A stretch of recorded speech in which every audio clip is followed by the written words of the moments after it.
All right, today we have William Grazione on the podcast. He's the founder and CEO of The Educated Dieter, which provides evidence-based nutrition and exercise coaching. He's also the CEO of Advanced Coaching Systems, where they mentor and teach other coaches. He's the host of the Hey Coach Radio podcast, and he himself is a natural pro bodybuilder, the BS in nutrition and exercise science. As a bodybuilding coach, he's helped his athletes earn over 50 pro cards and win 8 world championships. He's also a contributor to Dr. Bill Campbell's research review. If you haven't listened to Will before, he's an incredibly intelligent guy and one of the foremost experts in physique transformation. It's an absolute pleasure to have him on because he relies heavily on research and evidence when making his recommendations. And if you've ever wanted to make a serious physique transformation, Will has a plethora of knowledge on this topic, and I have no doubt you are going to learn a ton on this episode. Will, welcome to the show. Luke, my man, it's been a while, but I'm very blessed to be on the show, and I really appreciate the very warm and generous introduction. Thank you very much. Absolutely. And yeah, Will and I do know each other already from a previous coaching group that we've been in, but yeah, definitely a great guy and just an overall, good human being. So today we want to get into, your story a little bit. I mean, obviously, now you're kind of this expert in the field, but, it hasn't always been that way. Like, you had your own transformation, your own journey leading up. So let's just start from the beginning and let's talk about, what were things like for you growing up, Will, and how did you get into fitness? Yeah. Well, I definitely appreciate you having me on the show. And, obviously I want to make sure that I can connect with the listeners here. And, I think for me, it all started growing up in kind of maybe like a broken home, you would kind of say. I saw a lot of things I probably shouldn't have early on in life, a lot of violence, but what I did see was a very strong woman. I saw a strong mother that saved her children from violence. And for me, I kind of held on to that for the majority of my younger years, because you can't experience things like that and not feel like you have to have an outlet to manage your stress. To kind of in essence, you're living in fear, so you want to try your best to protect yourself. And I actually turned to resistance exercise at a very young age as a means to make my body and my abilities very strong and capable. And so I started lifting weights. I was about 6 or 7 years old. My uncle actually bought me a bar and some plastic weights. You remember the plastic weights filled with concrete? Oh yeah. Yeah. So my uncle bought me one of those. I think I was 6 or 7 years old. And I remember just picking it up and curling it until I couldn't move my arms anymore. And it was a phenomenal way, honestly, for me to get into something that would ultimately help make me stronger and would kind of keep me out of trouble. Growing up, I will also say that my family, traditional Asian family, they tried to force feed me, so I grew up kind of more of like a chubby kid. Was never into anything really physical. I would occasionally run here or there, but I didn't identify myself as being a strong kid, a fast kid, an athletic kid, anything like that. Just more of a kid that liked to eat and was pretty chubby. But something that I quickly realized growing up was that everybody in my family was overweight. It was very clear to me, my uncle was about 300 pounds at one point. My mom was, over 250. Grandma was heavy. My grandfather was heavy. Everybody in my family was heavy. And so I realized, when I started to lift weights, I wanted to be the one in the family that had muscles. I wanted to be the strong one. And so I kept lifting weights, man, all the way until middle school. And by middle school, probably 7th, 8th grade, I think I could bench about 205 pounds. And that was actually also when I started to play football in youth sports. And, I don't know if any of your listeners remember, but like, if you think back to youth sports, like, parents were afraid of their kids to lift weights at that age. You know what I mean? And I came in already having lifted weights for a long time. And then that was also when I started playing football, was actually when I started to lean out. There was parents there that were like, their kids, or they would say that they didn't want their kids drinking protein shakes or anything like that. But then they would immediately turn around and drive them to McDonald's to get a double cheeseburger after practice. You know what I mean? And so I was kind of one of the kids that had already been lifting weights and already had experience with resistance training. And I was already starting to lean out and look more like an athlete. And when I saw how powerful that stimulus was, in all fairness, I became obsessed with it. I just wanted to get as big and as strong as I possibly could. And then that football kind of starting out at a young age, I think I was 11 or 12 years old, took me through high school and then got me into college. I was able to earn a 4-year degree in nutrition and exercise science. And being a 5'9" linebacker, I kind of realized I probably wasn't going to make it to the NFL. So I decided to start focusing on something else. And that other thing for me was natural bodybuilding. My whole life since I was a teenager, people said, "Hey, you should think about bodybuilding. You should think about bodybuilding." And I was like, "No, I'm a football player." I didn't identify as a bodybuilder. And I remember when I was done playing football in college after I had blown my ACL out twice, and I kind of realized, I'm like, all right, this just probably isn't going to lead me to the place I need to go. And I realized that my time playing football was coming to an end. I just became obsessed with nutrition, exercise science, reading literature, reading research, reading articles. And that actually led me into producing my very own transformation from college to then being a natural bodybuilder. And I'll stop there because I think that there's a lot to maybe unpack, but then going into, the big transformation that I had in my life could be another portion that the audience could learn from.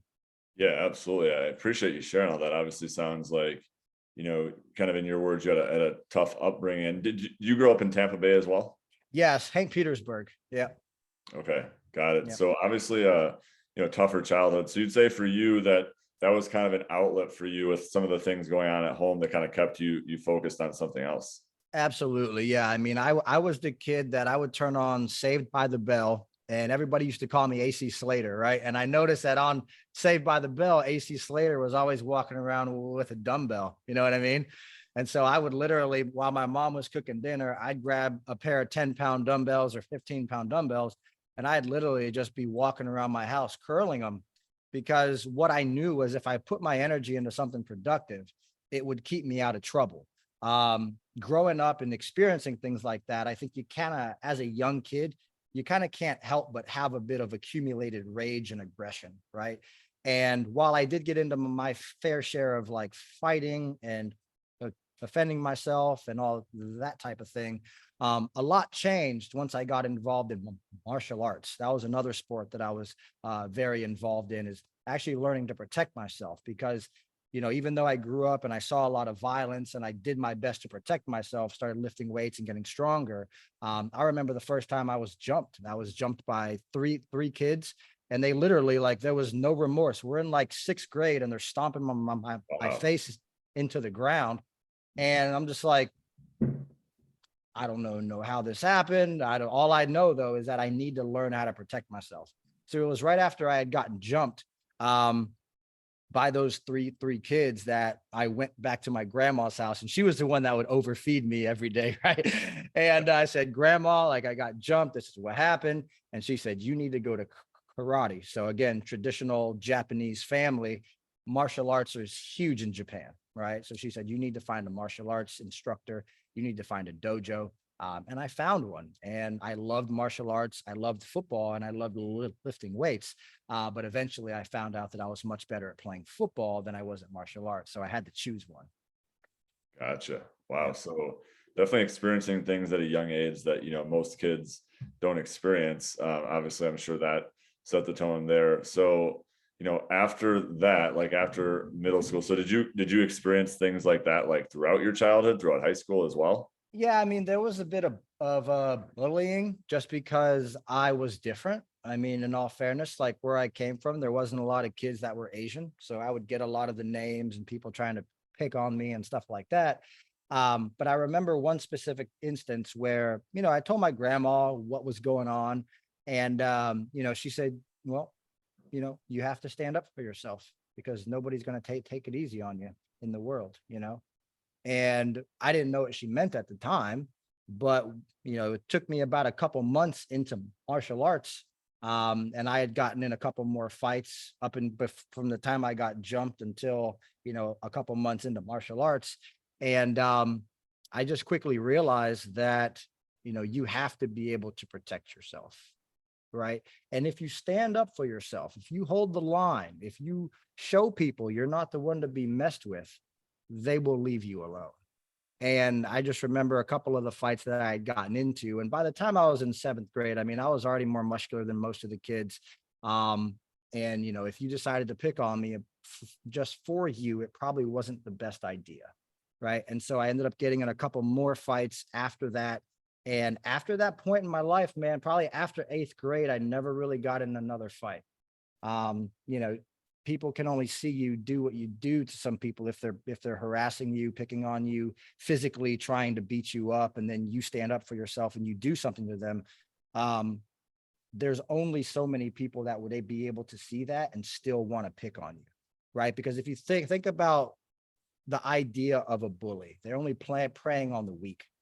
But the very second you put your foot down and you stop it from happening, nobody else is going to bother you because they know that there's a lot of resistance that's going to come with that. You know what I mean? And let's just say, for instance, they decide to open up a can that they can't control. That's all on you. So I never really got in another fight until I got into college, which is just you take a bunch of alpha males and throw them all in a dorm room. You know what I mean? And it's bound to happen. But yeah, I never really got picked on again after that, just because what was done, and people kind of began to respect me instead of try to pick on me.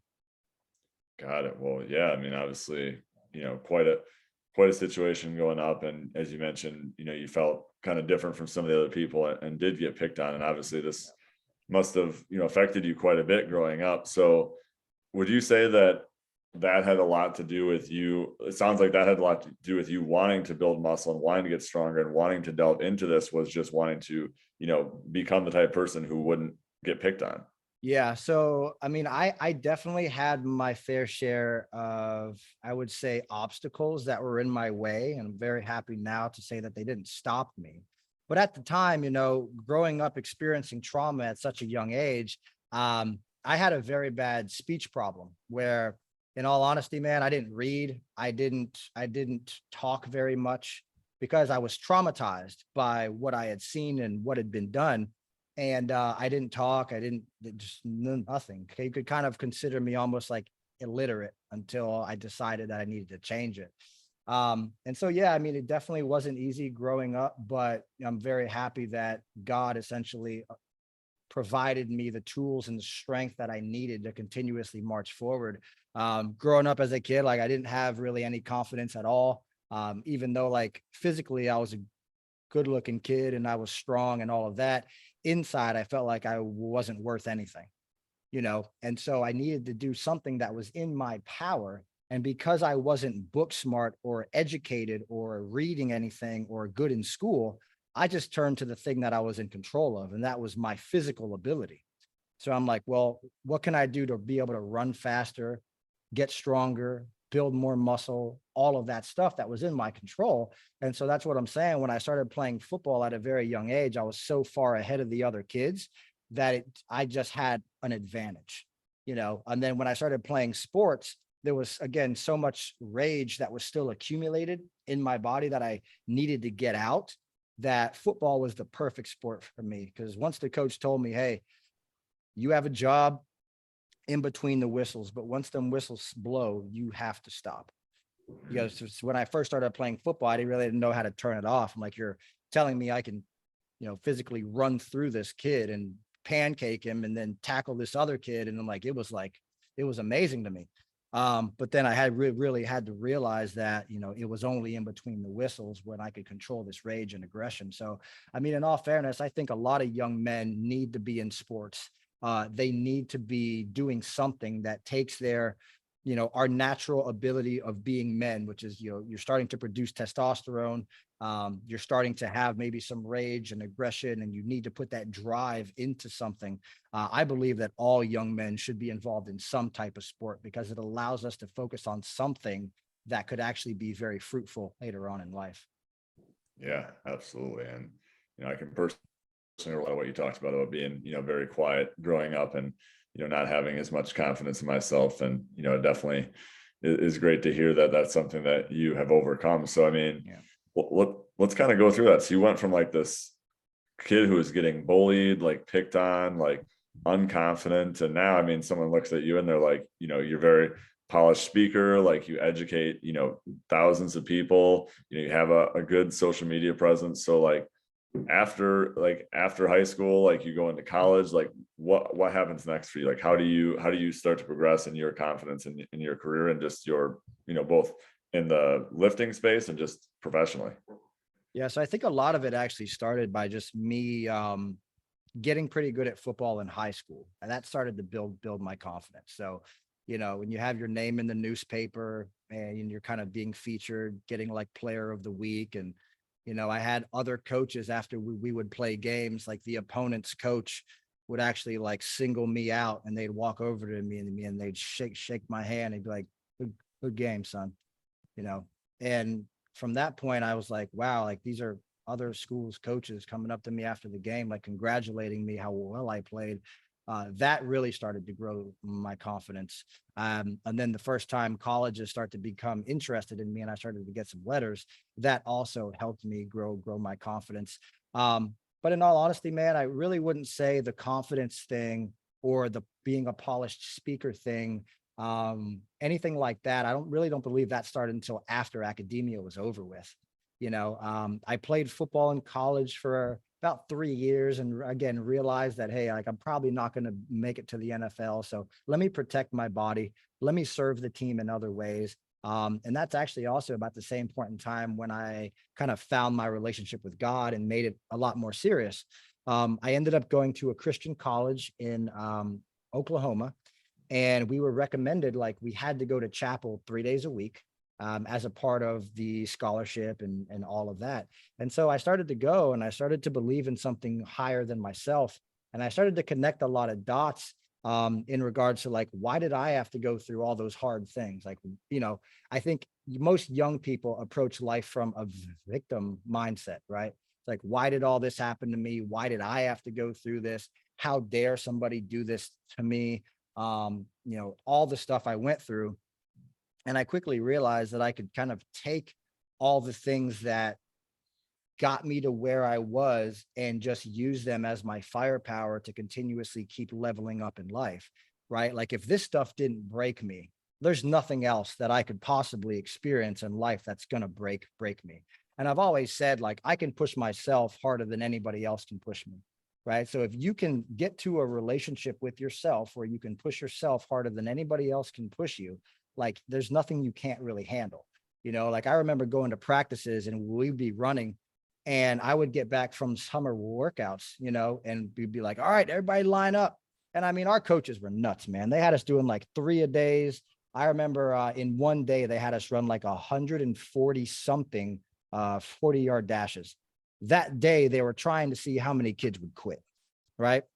And I got through the workout and I'm fine because the work that I did the 3 months over the summer, I mean, it was very clear who did the work and who didn't, so doing physical things allowed me to be able to build my confidence, but it really wasn't until I started to read, Luke, that's where I started to develop intellectual confidence.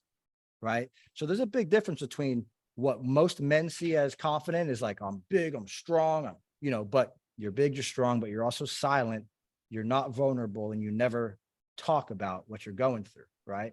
So for me, it was a really amazing opportunity for me to kind of start to connect my physical strength with developing and building more of like a psychological mental strength. And then also an education that then made me confident because my whole life I felt like I terrible grades, there were times I remember my mom would just say how embarrassed she was, of how bad our grades were and stuff. And honestly, you bring home straight F's, man. What do you expect? But then I remember getting to college and I knew in that moment, like my mom, everything she did for me my whole life, it led me to having that opportunity. Right. So then my first year in college, I mean, I go from barely graduating high school to having, I think I had like a 3.8 GPA my first year in my first full year in college. And I was like, I can do this, and it was about finding tutors. It was about finding mentors. It was about finding the right people that could help me see things in myself that I couldn't see in myself at that time. They could see them in me. And that was something that really started to develop my confidence. from a more intellectual perspective. The other thing was through my like junior, senior year, I was, pretty deep into the exercise science program. And one thing I realized was that the people that were teaching me in academia were not professionals themselves. They were the professors, but they were not in the trenches doing the work, transforming the bodies, learning the science and all of that. And so we were just reading out of books, and I would learn the information from the book. And then I quickly realized that, hey, I got questions. I have questions for you. And then what I realized was that they couldn't answer them. So then I became like the student in class that had all the questions, but the teacher had no answers. So then, the teachers became kind of upset with me in the fact that they knew that I was going to ask questions that they didn't have answers to. So then I learned that, and I started to scour the internet. This is where my life changed for sure. It was like the end of junior year into senior year.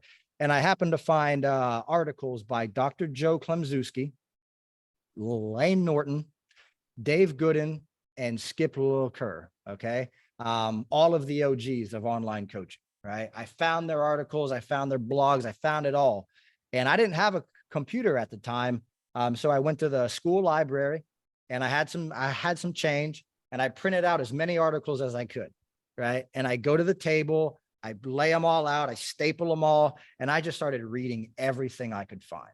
This is how I learned about macros and flexible dieting and, increasing calories and decreasing calories, and the potential for something that we'll talk about later, which is like carb cycling and what carbohydrates did for the muscle, what kind of meals you could create to basically build a pre-workout, post-workout meal, your maintenance level calories, all of that stuff. Like I learned all of that my last year in academia. And that was really where I started to get confident, because I learned so much that I lacked for so long that now I had an abundance. And I knew that the only thing that I could do to basically prove to myself that it worked, right? That I invested all this time. Like it's Friday night, my friends are going out, dude, I don't care. Library closed at 10, I'm in there. And I'm just finding and reading and trying to build things. So like creating my own workouts and all that stuff. And then I started my own transformation journey. My senior year in college, started my own transformation journey, started at 230 pounds, at 227, somewhere around there. And it was over the course of probably the last 4 months I was in college, and then another 3-4 months out of college. But something really amazing happened as I was going through my transformation journey. Before I graduated college, I was probably down to maybe 200, 205, somewhere around there.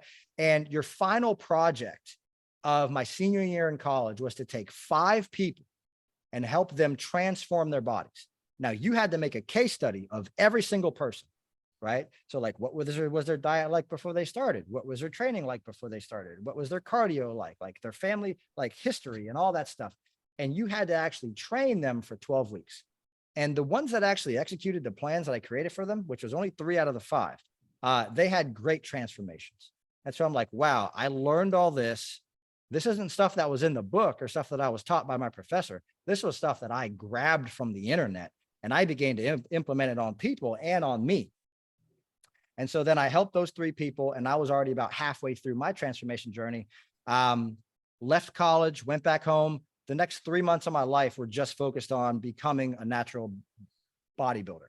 And I ended up getting down to about 175 pounds. So I dropped about 55 pounds, and I got in the best shape I'd ever been in my entire life. And I showed up to my very first show. And I remember this clear as day. I walk in and I go, all right, I'm here to sign up for the bodybuilding show. Super excited about it. I've been training. I started at 230 pounds. Now I'm 175, right? And she goes, okay, well, what classes do you want to compete in? Luke, I said, I wanted to compete in the novice class only. I'm like, I'm going to compete in novice. And she said, you sure about that? And I was like, well, yeah, it's my first time ever competing in a show. And she was like, pull up your sleeve for me. And I pulled up my sleeve, and she said, can you flex for me? And I flexed for her. And she goes, you need to be an open, and you're going to do novice. She's like, I need you in both classes. Hmm. I said, all right, fine. So I showed up. And then it was interesting, but like the day of the show, I wasn't on the roster for novice. I was only on the roster for open. Right. So basically I showed up at the show. I was thinking I'm going to compete against all first timers and I might get top 5. And I ended up showing up to that show and competing in only open. And I ended up winning the entire show. Wow. Right. Very first show. And it was like, I was on top of the world, man. I didn't know how to respond to it. This is the first time in my life I'd ever really achieved something from an individual perspective. So in all fairness, I didn't know how to really respond to it. But I just stood there in complete humility.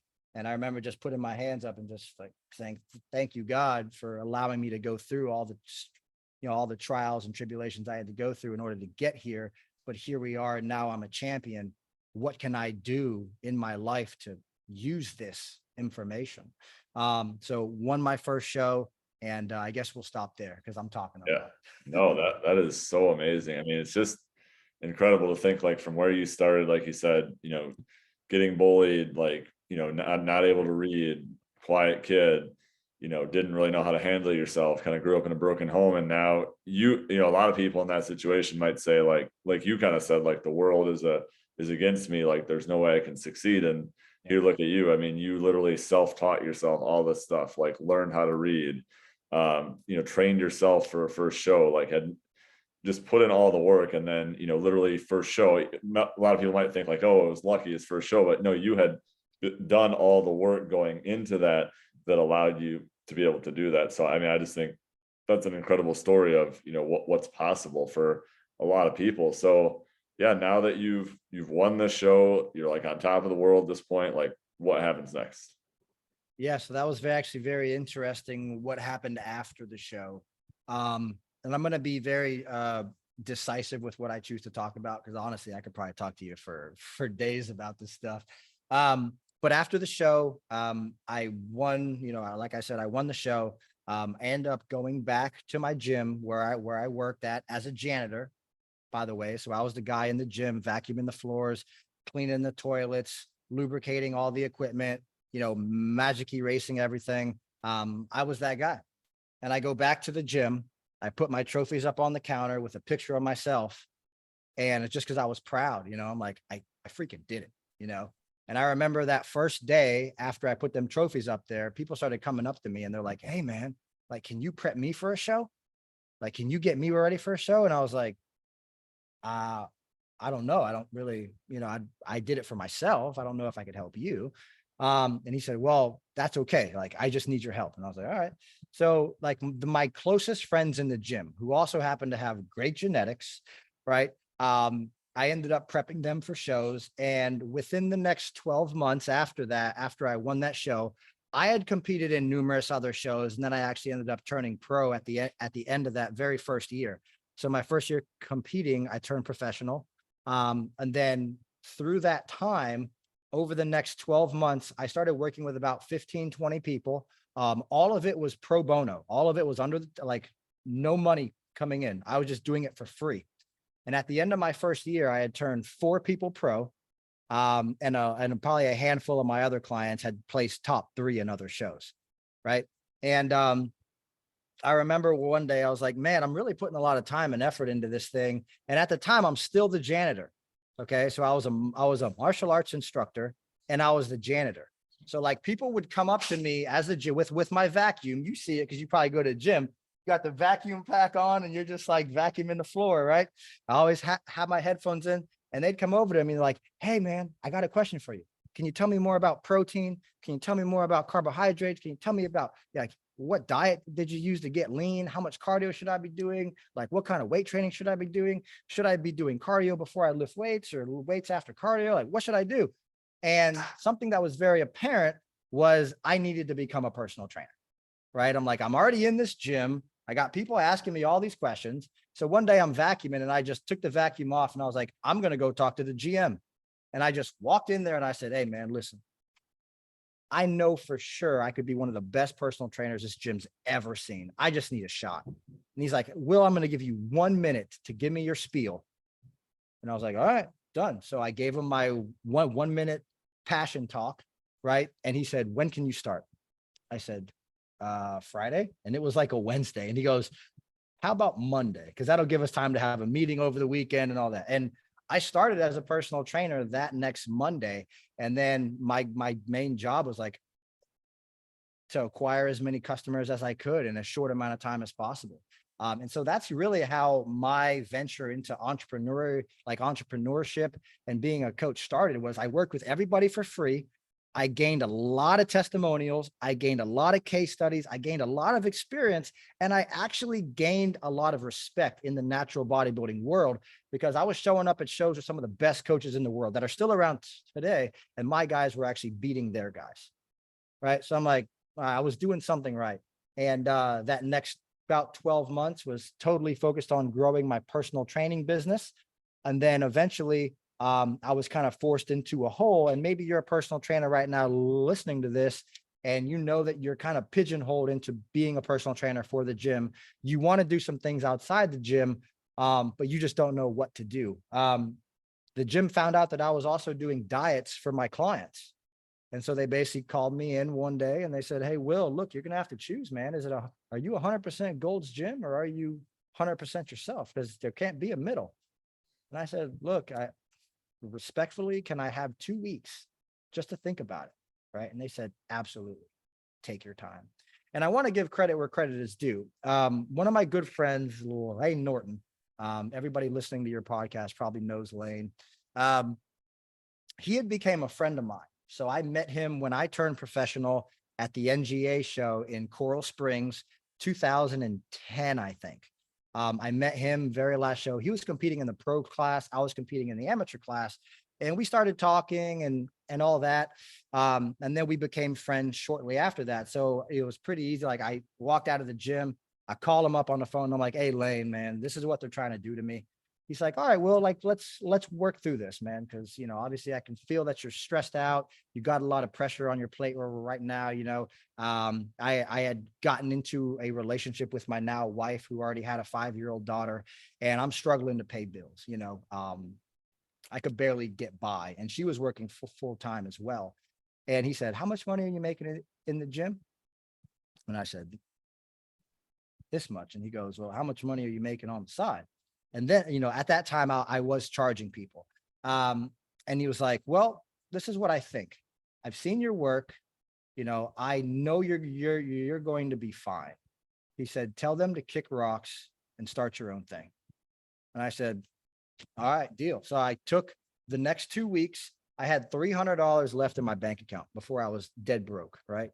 And I was already holding debt from college and all that kind of stuff, from student loans and stuff. And so I took that $300 and I drove to Play It Again Sports that same day. And I said, hey, and I knew the main guy that worked there. And I was like, hey, brother, look, man, like, I need to get as much stuff as I can. I only got $300. What can we do?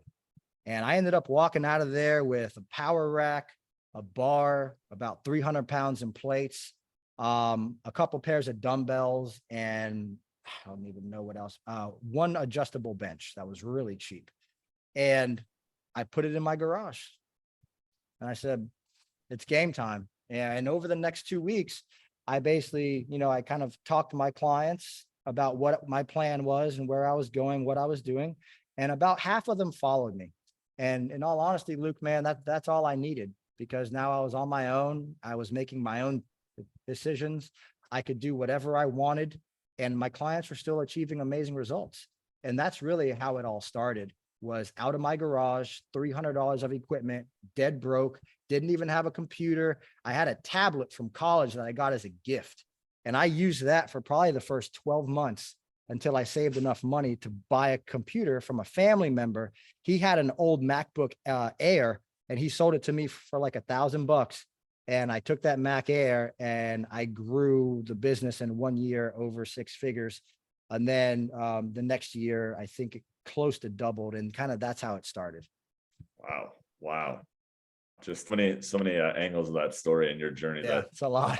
I didn't even know about, prior to chatting with you too. And it's like I said, just incredible to see how you've gotten there. So, wow. So now you're, full-time on your own. So how do you go from like there to now, you're kind of this like industry leader, like you kind of specialize in, recovery diets, like helping people, train out who have been dieting for a while. Like what's kind of the Yeah. transition next for you?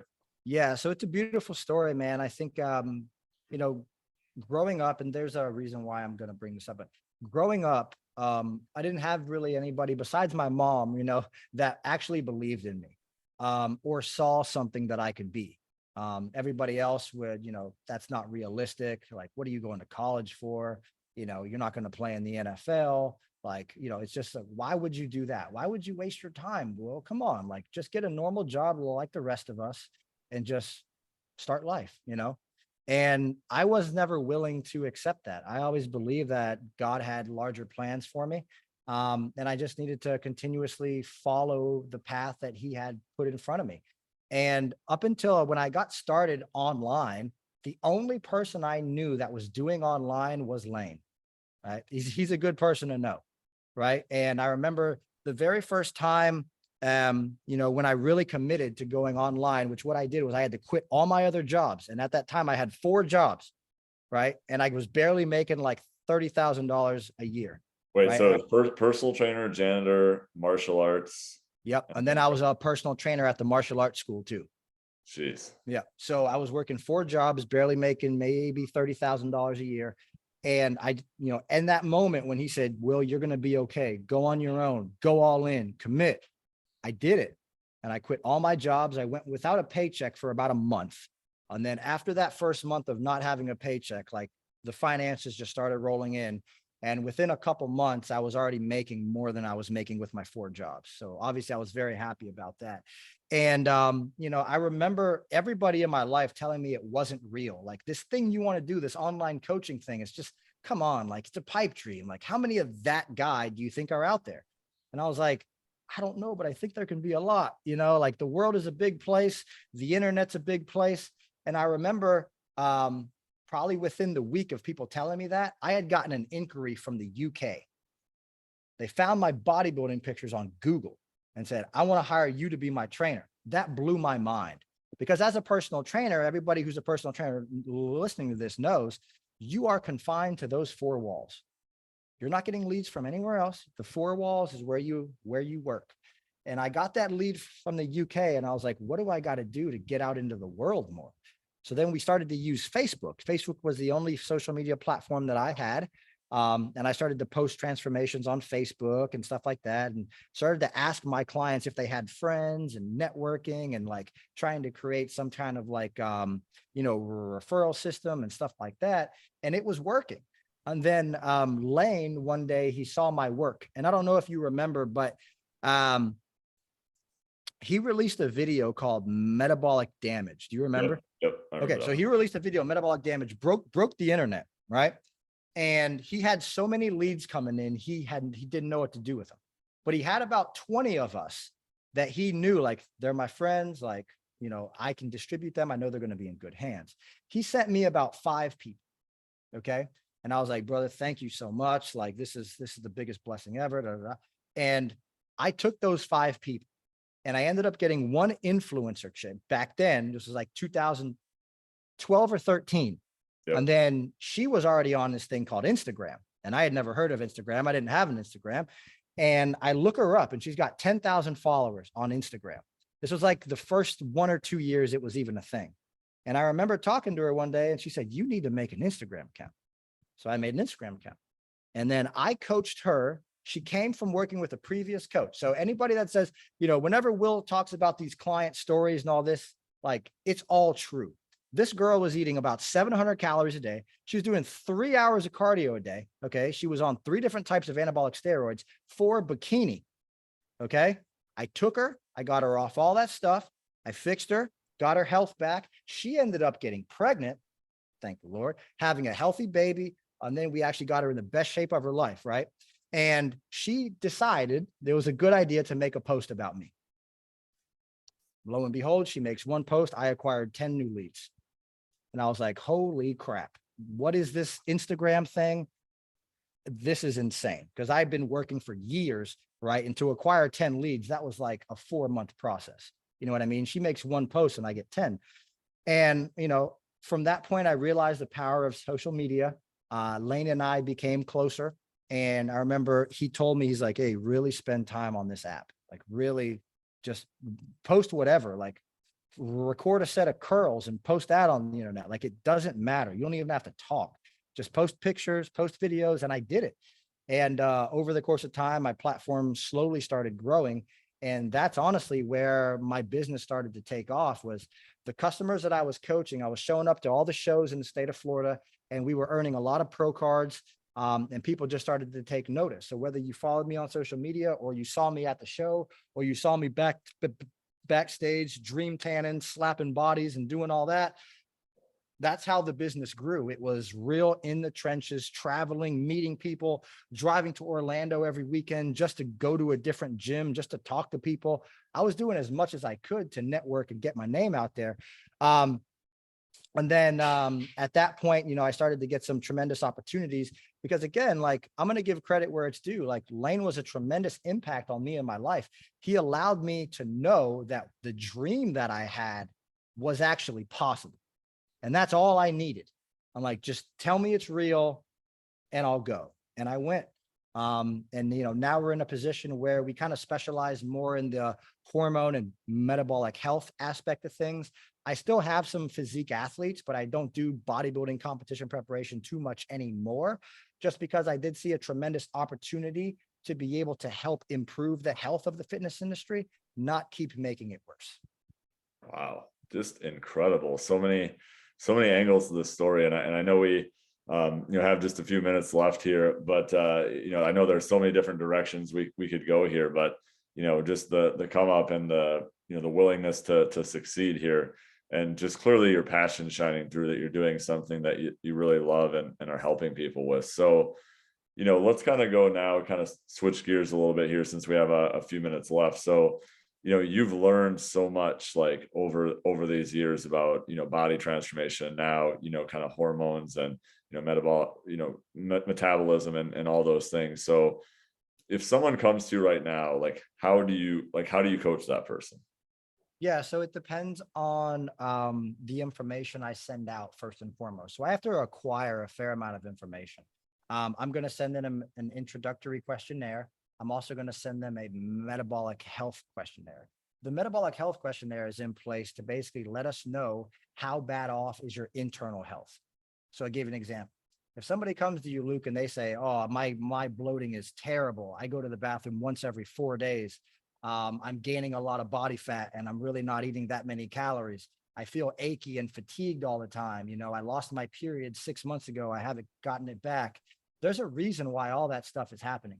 So if you come to us and your MSQ score is over a 30 or a 40, I know that you need some level of functional nutrition help.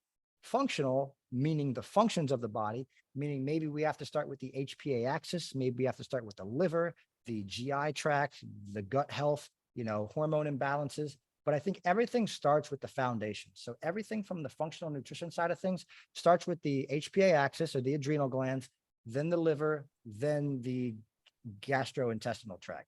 And in many cases, if you can get all that kind of reset, all of those systems, in most cases, the body will begin to start to work with you and not continuously working against you, which Okay. I'm sure. I want to pause there 1 second just Yep. to go through those one by one. That's really Yep. good. So the first one, HPA axis. So for those who don't know what that is, why is that the most important thing to work on, and what is it? Yeah, so it's essentially the MacBook Pro of your brain, right? It sends the signals everywhere. Okay, so you have basically, a power computer in the brain that basically sends signals to what your body needs to be restrictive of or can produce for, right? So, as an example, if we're dealing with somebody that is a caffeine addict, right? In many cases, they will start to develop something called adrenal insufficiency, which essentially means that the adrenal glands, while they're designed to help us release hormones at specific times in the day, if you overstimulate yourself, you can find yourself in a position where those glands essentially start to become fatigued. And when they are fatigued, you then find yourself in a position where you are very lethargic, very tired in the morning, or maybe you have a flip-flop circadian response, which means that you would have a lot of energy at night and you're not able to fall asleep. So if you think about the power of resetting that, that also has an impact on your thyroid, which is basically your thermostat of your metabolism that dictates how many calories you can burn or how many calories you should be withholding. So it doesn't want to allow you to burn the energy because your body is actually designed for survival. Okay. So what are maybe one or two of the first things you would do with someone who is struggling with that right there? Yeah. Now I will say this. I'm more than happy to come on for a part two. Just want Okay. to throw Fair that enough. out there. Fair enough. So what I would, in many cases, strategically do is I would start this individual out with some form of a flush. Okay. Now, when I say a flush process, what I'm referring to is high amounts of water. Okay. Taking stress off the body. So not having them train 5 or 6 days a week, but removing stress, maybe having them train 2 or 3 days a week. Okay. Taking a lot of cardio away. So trying to actually conserve energy versus, expend all the energy. I'm probably going to increase their calories by at least 300 to 500. Okay. And then I'm probably also going to put them on an anti-inflammatory diet, something like a Mediterranean style diet, essentially so that if their body is inflamed from the chronic stress, we can actually lower inflammation, which would be clear to read on blood work, as you would see that CRP would actually be high, which is an inflammatory marker. You would see that that's actually high. So we're trying to do that. And then once we basically implemented some phase 1, which is liver detox, and then phase 2, which is GI detox, and we actually get them going to the bathroom every single day and their system's just working more like it's supposed to, we'd actually also, in many cases, eliminate caffeine for probably 2 to 3 weeks, because we want the whole system to operate as it's supposed to without any interference. Does that make sense? So the Yes. way that it was before we found caffeine, before we're trying to knock ourselves out with sleep, before we started eating all this crappy food that our society throws in our face, before we started making all these negative health decisions, what was at its purest form? What was our body capable of? We want to return them back to that place so that we have a very fresh start moving into the physique transformation, right? Because if we can reset the whole system, you cannot tell me that the system's not working better when we do that versus just bringing somebody in and saying, here's your macros, here's your 5-day power, fat style training program, here's your cardio, here's your supplements, go. Now, if they score less than a 20 or a 30 on the MSQ, those people, they'll pretty much respond to anything. And chances are they're also younger people. So they're like in their 20s, maybe they're in their early 30s, maybe they're men. But for females, oftentimes I notice females from maybe 35 up to maybe 45 or 50, there's a lot of issues that are happening with that specific demographic. And that's actually now kind of what I'm on fire to help a lot of people with. But all of this, what I'm talking about now, all of it started because I wasn't willing to accept what the industry was telling me was as far as I could go. Right. So, again, maybe metabolic adaptation through a bodybuilding contest preparation. I was seeing women lose their periods, not getting them back, gain back 30 or more pounds after a bodybuilding show, kind of complaining that they weren't going to the bathroom during a prep. And these to me were big problems. And so after I was kind of quote unquote done just being a prep coach, I decided to solve all these problems that my female clients were bringing to me.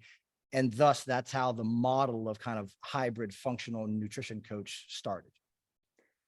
Wow. Yes, definitely. Like you said, so many things to unpack there. And yeah, I agree. I think we'll have to get you on for a part 2 here to really dive deeper into this. But yeah, I know we're running up on time here. So, why don't we, for now, we'll just kind of end this part 1 here with, probably a lot of people have listened now and they're like, holy cow, I really like what Will is saying and I want to connect with them. Where can people find out more about you? Yeah, kind of all over the place, man. So you could find me on Instagram. It's at William_Grazione. You could find me on Facebook, William Grazione. You could find me on YouTube, William Grazione. Our website is theeducatedDieter.com. Our podcast is Hey Coach Radio. And that's probably the best way to get a hold on me. And we also have numerous free products available on the website for anybody that's tuned in. Absolutely. We'll definitely link those all in the show notes. So make sure to check those out. And I guess for part 1, we are signed out. So appreciate your time, Will. Thank you, Luke. I appreciate you, brother.